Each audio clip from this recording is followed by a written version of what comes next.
মধ্যপ্রাচ্যের আকাশে যখন যুদ্ধের ঘনঘটা, তখনই ইরানের অর্থনীতিতে খুলে গেছে নতুন দিগন্ত।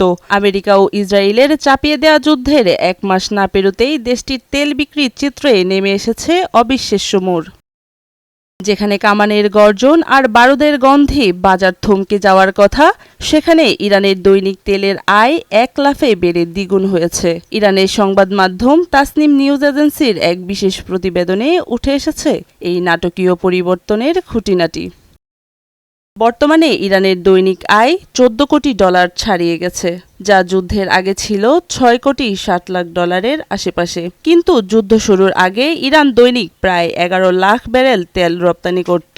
ইরান হরমুজ প্রণালীর উপর নিয়ন্ত্রণকে কাজে লাগানোর ফলে রপ্তানির পরিমাণ দাঁড়িয়েছে ১৫ লাখ ব্যারেলে। শুধু পরিমাণই নয়, প্রতি ব্যারেল তেলের দাম এখন $১০০ থেকে $১১০ গিয়ে ঠেকেছে। ১১ লাখ ব্যারেল থেকে ১৫ লাখ ব্যারেলে উত্তরণ এবং ব্যারেল প্রতি $৬০ থেকে $১১০ পৌঁছানো দেশটির কৌশলগত সক্ষমতার পরিচয় দেয়। ইরানের আকাশে যুদ্ধের মেঘ এখনও কাটেনি, কিন্তু সেই মেঘের আড়ালে তেলের বাজার যেন রূপ নিয়েছে এক রূপকথার গল্পে, যা দেশটির ভঙ্গুর অর্থনীতিকে নতুন করে প্রাণ ফিরে পাওয়ার স্বপ্ন দেখাচ্ছে। মারিয়া সামিয়া, নয়া দিগন্ত।